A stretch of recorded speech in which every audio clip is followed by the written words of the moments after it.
When Cambridge Analytica scandal broke, the most number of compromised Facebook accounts were in the United States, but the second was in the Philippines.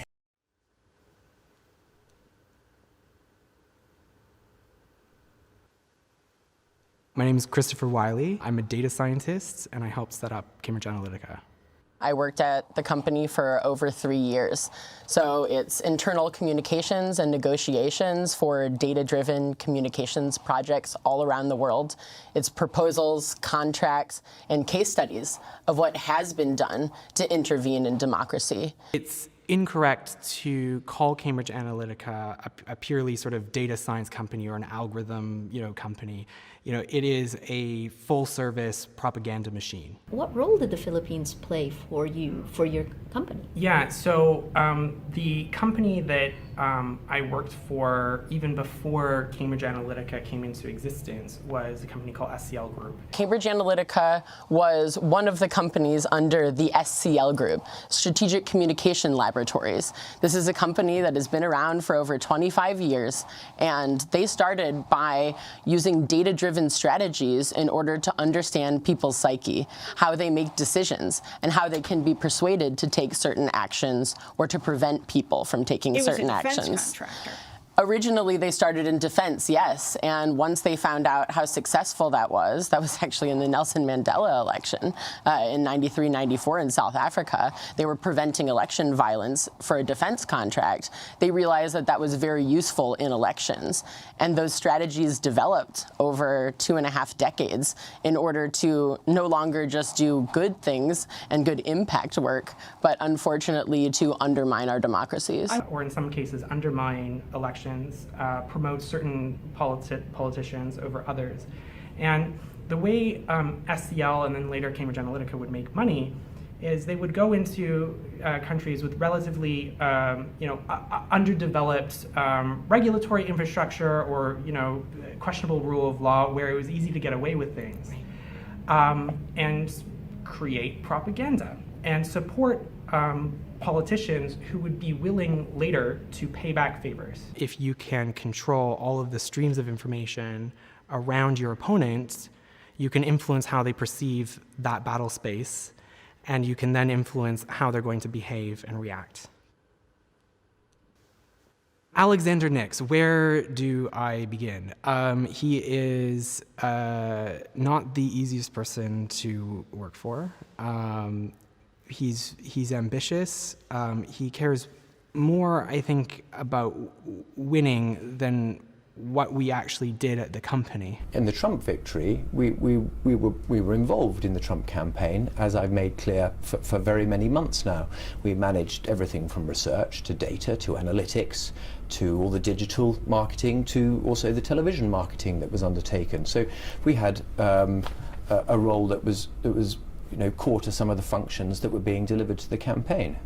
And do you feel that you have skewed democracy by playing a part in that? By providing campaign services to a candidate who'd been fairly nominated as the Republican representative of the United States? How is that possible? If you understand the tactics and the strategies that are being used to manipulate you, then you can protect yourself from that. And I want to be able to empower voters ahead of casting their first vote this year. This is the cutting edge in experimental psychology known as the ocean model.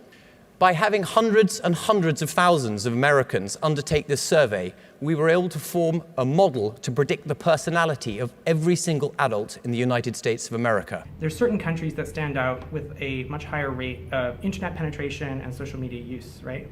So the Philippines is one of those countries where you've got a lot of people online and a lot of people using social media. Mm-hmm. And so when you've got that kind of setup, it's an ideal target. Clearly, demographics and geographics and economics will influence your worldview.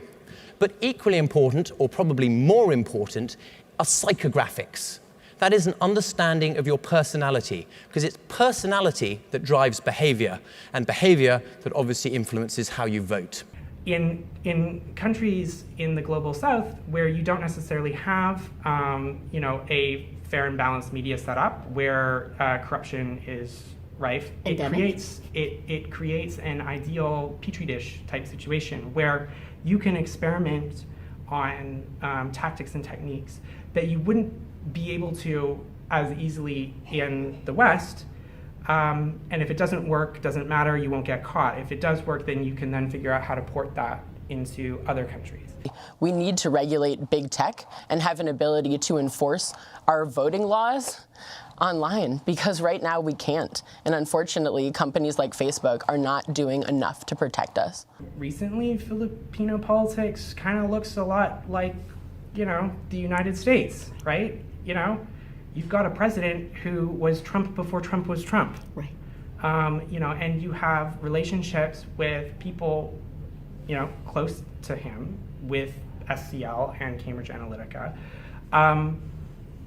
And you had a lot of data being collected, the second largest amount of data after the United States being collected in the Philippines. Right. Alexander Nix came to the Philippines the end of 2015 before the campaigns began, and there was a photo of him with... Yeah, he met with people there. Right.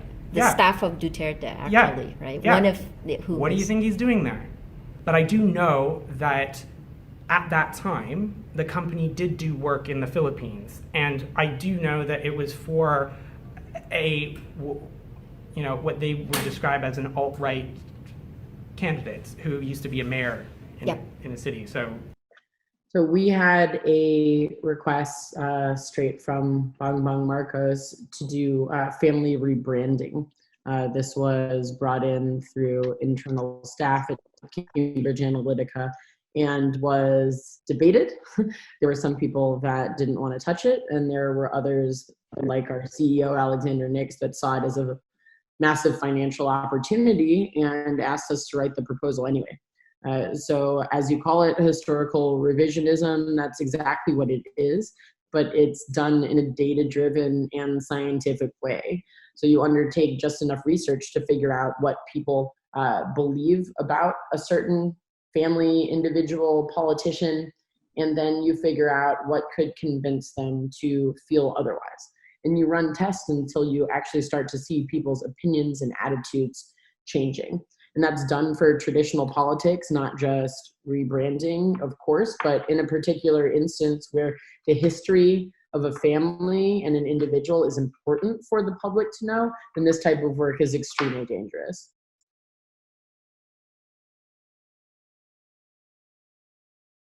Alexander realized that we needed a Cambridge site. And so we set up a fake office in Cambridge. And whenever Steve would come, we would bring a bunch of people from the London office, plop them into the Cambridge office, and give Steve the impression that we had a lot of our operations based out of the university. We changed how he perceived who we are and what we were doing. Perception is real, and the truth is not. And it was his idea, Steve's idea, to give the company the name Cambridge Analytica. This sort of warped perception is infused into the name Cambridge Analytica itself.